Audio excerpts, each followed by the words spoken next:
All right, I got to do this quick because I just gotta.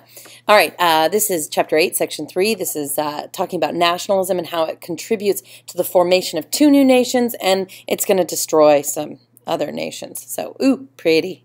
We're going to start with a case study of Italy and Germany. You've got the Italian flag on the left there. You've got the German flag on the right. But then you have the old version. So that eagle down at the bottom, that's the flag of Prussia.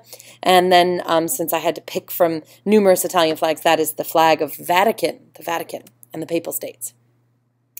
All right, nationalism. We have talked about nationalism. Nationalism can either be a force for unity, as we're going to talk about, or disunity. Now, there's two views. Nationalists use their common bonds and they build a nation state. Now, unfortunately, for some of these empires we're going to study, this actually tears their empire apart. There's three different types of nationalist movements. There's the unification, where it tries to merge culturally similar lands. That's Germany. You have separation, splits off culturally distinct groups. That'll be like Austria-Hungary and eventually the Ottoman Empire. And then you have state building, which binds separate cultures into one, which we don't really see anyone do that super effectively yet. All right, the aging empires shook up by nationalism. The first one we're going to talk about is Austria. Now, I gave you a map which previously showed you the ethnic breakdowns within Austria, and you can see it's just it's crazy. There's so many different people in there.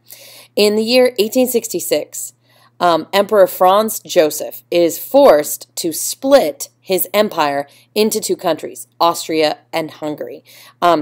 Now, maybe I'm just into gossip, but some say he was forced by his wife. Now, his wife, when she married him, she liked him, but what she didn't like was his mommy. His mommy was like crazy mean and overbearing and etc. And so whenever she had a child with her husband, her mother-in-law, the Dowager Empress, would take that kid and raise it to be, you know, what she thought, because the emperor's mom did not like the emperor's wife. The emperor's wife's name was Elizabeth, but they called her Cece. So anyways, as soon as she had, you know, enough kids to make the emperor happy, she took off and she ended up living most of her life separate from him. And he was constantly writing her letters. Now, this is no Napoleon and Josephine, but still, he wished she would come home and live with him in Vienna, and she didn't want to, as long as he was still, you know, near his mom.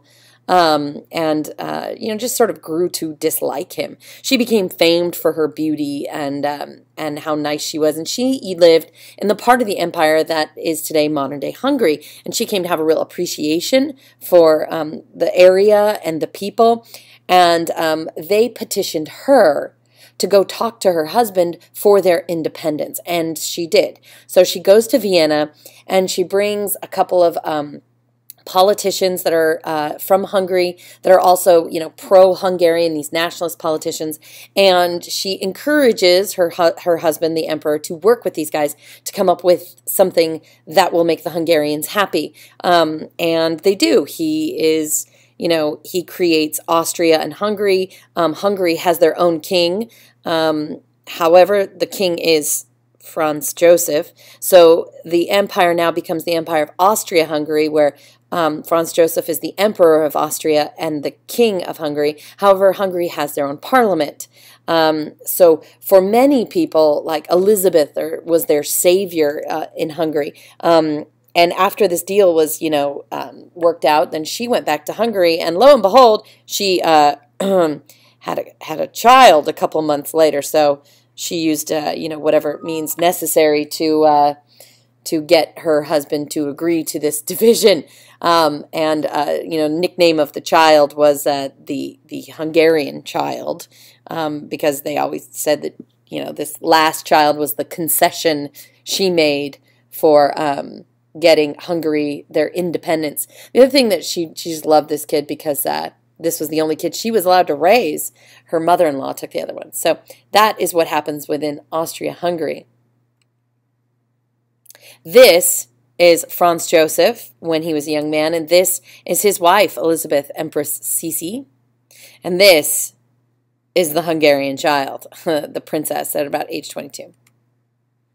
All right, the Russian Empire begins to collapse. So there's 370 years that the czars have been ruling Russia, and this is like some of the most absolutist governments that we have seen.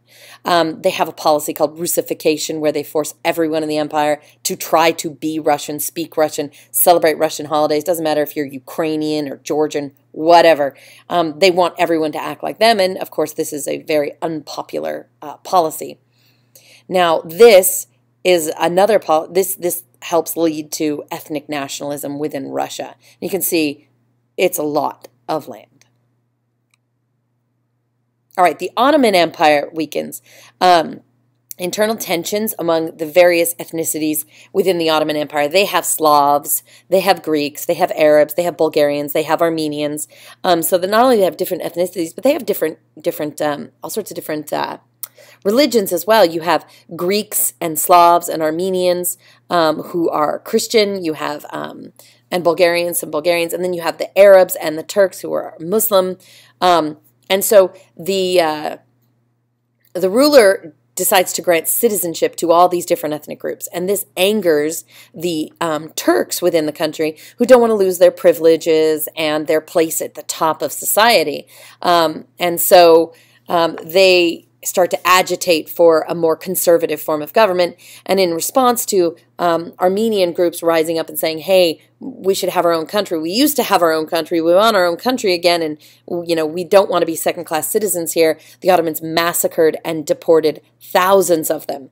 And it starts all the way back in 1894 and goes all the way into World War I, where the Ottoman Empire, uses the cover of World War I to literally commit genocide against the Armenians.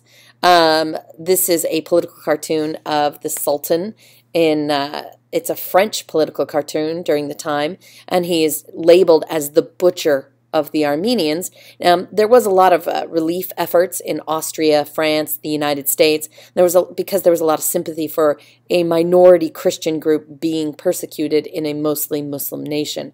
So there's lots of propaganda to send money and relief and funds to the starving Armenians in the Ottoman Empire at this time, until World War I breaks out, and then everyone's attention is shifted, and that's when the Ottoman Empire really does their worst.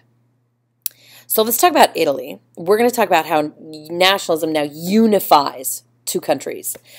So Italy is really unified by two guys, and the first one is Cavour. He's prime minister to the Kingdom of Sardinia in 1852, and he is gets the French to help him win control of the Austrian-held land. And you can see it up there, Venice and Lombardy. Those are the Austrian-held lands of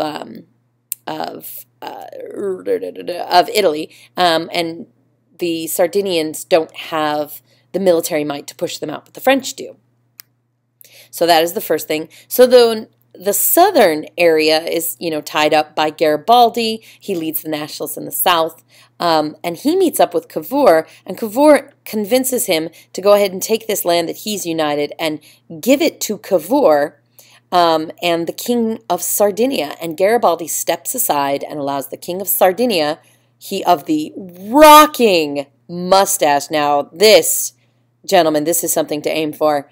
Not only is it just amazing looking, but it's a totally different color than his head. So this is the King of Sardinia, and he becomes the newly crowned King of Italy. So this is Garibaldi. This is a political cartoon of Garibaldi putting the boot together and giving it to the King of Sardinia. All right, let's talk about Germany. Whoops, I should have put a picture there. Look, wood and stairs.